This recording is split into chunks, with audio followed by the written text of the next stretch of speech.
Hello and welcome to this session on the role of the bordun in music education. A bordun is a straightforward yet effective accompaniment rooted in the first and fifth scale degrees. It serves to establish a stable tonal foundation within a piece, functioning as a drone-like element that repeats consistently, kind of like an ostinato. This accompaniment is crucial for providing a steady, tonic bass that supports and enhances the melody. When considering the application of a bordun, there are specific guidelines to follow. Firstly, a bordun is appropriate for melodies constructed from the pentatonic scale. The simplicity of the pentatonic scale aligns well with the repetitive nature of the bordun. Secondly, in the case of diatonic melodies, a bordun can be employed provided that the notes fa or ti do not occur on the strong beats. The presence of these notes on strong beats may imply a shift in harmony, which is not desired when using a bordun. Let us now consider the essential characteristics of a bordun.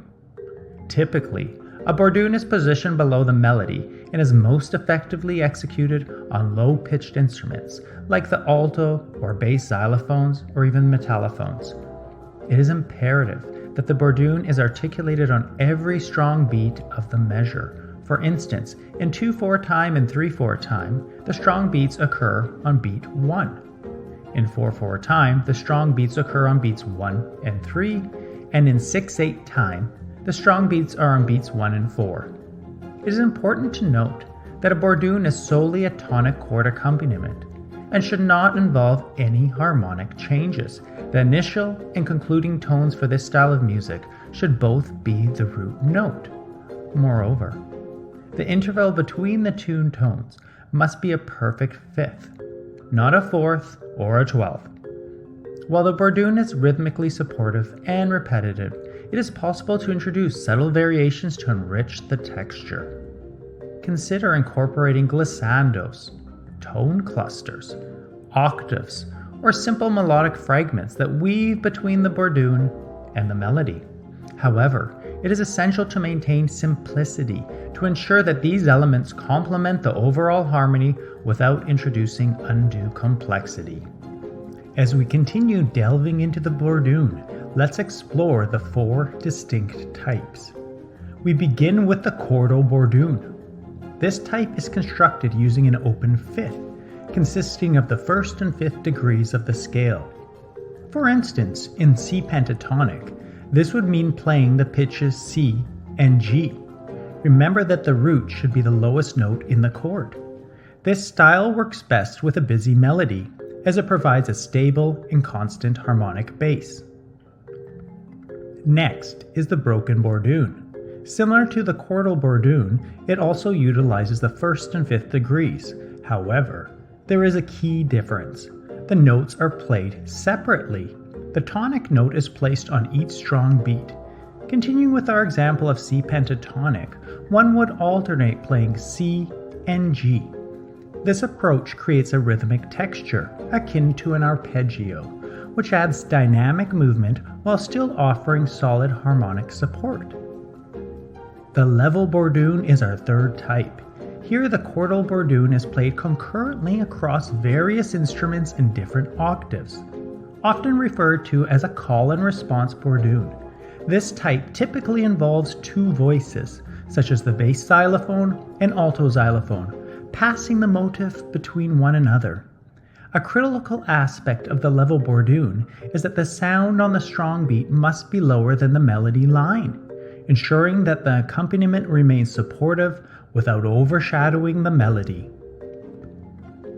Finally, we have the crossover bordun. This is the most complex of the 4, requiring 3 notes, 1, 5, and 1. The second one is played an octave higher. This technique involves positioning the right hand on the 5 while crossing the left hand over to play the higher octave 1. As with the other types, it's crucial that the tonic lands on the strong beats and that it is positioned lower than the melody, maintaining its supportive role. To conclude this session, I shared 2 videos that show how borduns can be applied to classroom learning contexts. In these videos, teacher candidates skillfully combine borduns with their melodies and add auxiliary percussion to enrich the overall texture.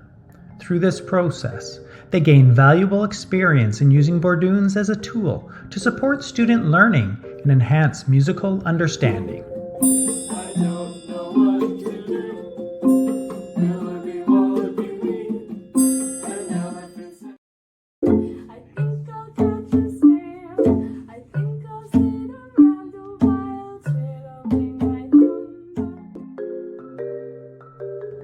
As we wrap up, here are the key takeaways from today's session.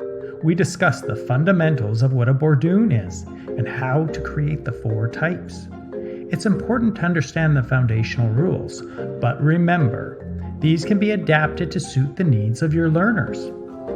Although the bordun is just one type of accompaniment, I hope you consider the potentials of integrating it into your own teaching practice.